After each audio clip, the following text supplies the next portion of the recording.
Wir sind gerade in Halle 3.1 am Stand A39 bei einer Firma, die sich Visible Dust nennt. Und wenn ihr unseren Channel kennt, dann wisst ihr ja auch, dass wir schon die Sensorlupe von Visible Dust reviewed haben. Und wir sind jetzt hier und haben mal kurz mit der Besitzerin gesprochen. Sie hat uns die Product Range vorgestellt. Viel Spaß!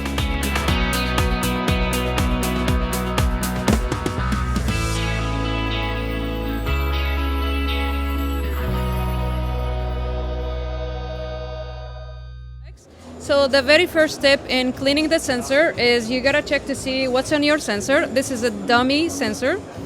We have two versions of the Sensorlupe, Quasar and the Mini Quasar. It's a 7 times the magnification power, and this one is equipped with 6 LED, and this one is equipped with 4 LED. So you turn the light on, you bring the Quasar, the Sensorlupe, as close as possible to the sensor to check to see what's going on the sensor. I must mention with the camera that they are mirrorless. It's best to use the mini version just because of the small proximity of the chamber to the sensor. This one gives you a sharper image. Once you checked and find out what's going on in the sensor, most of the time you'll find something of a dry nature, such as dust, lint, that kind of thing. We have what we call Arctic Butterfly. It's a synthetic brush charged. It operates on 2 AAA batteries. The way it works is that before you use it, you turn it on. By turning it on, you're spinning the brush, you're making sure it's completely clean and it's fully charged.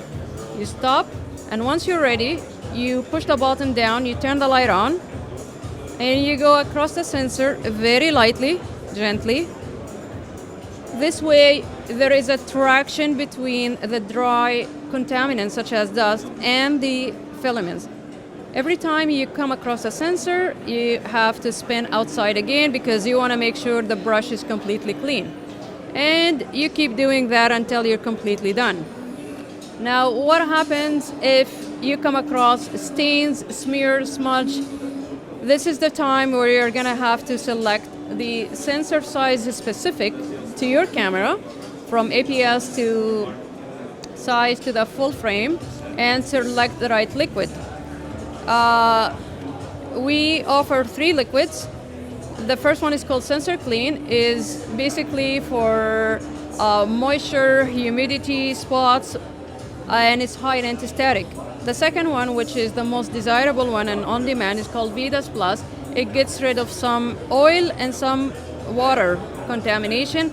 The last one, which is reserved for really tough stains, smears, for oil stains. And a lot of people ask, why, how would I get a smear, smudge on the camera? There are some cameras that they're fully loaded with the lubricant on the shutter area. The more you take picture, goes up, that the shutter goes up and down, it spits some oil onto the sensor. So make sure that you pick the right size of the swabs with the liquid. And the way it works is that you grab the swab,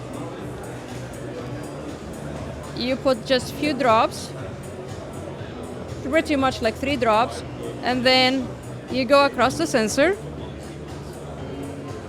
It dries within 5 to 6 seconds, and then you grab your sensor loop again, and you check. And if you need to redo it again, then voila, you do it again. Do you guys have any question?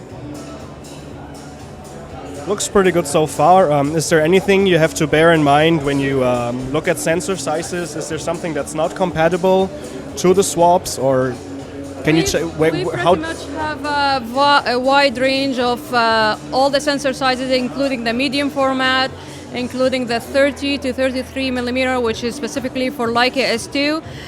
And we also have something called corner swabs. Unfortunately, I don't have them here. Say something is stuck at the edge. You really don't have to go across the sensor. You can just clean it. And one of our products, actually, I have not mentioned, is called Z-Ion. Z-Ion is not a regular rubber blower. It's a silicone anti-static blower. It's got double filter. Therefore, you make sure the dirt that you suck in is not going to go back on the sensor. And with that being said, it really decreases the overall static in your chamber area and the mirror. So the less static, that means it's not gonna attract a lot of dust. So you just hold the camera and you blow air, and it gets rid of the loose filaments. Not to say this is going to replace the use of the Arctic butterfly or the swabs, but it really helps quite a bit to get rid of the loose fiber and the hair that is stuck sometimes on the outside. Okay, sounds good. Well, then I think we're through. Thank you very much for the opportunity, and Thank you. you'll find us on YouTube. Happy sensor cleaning.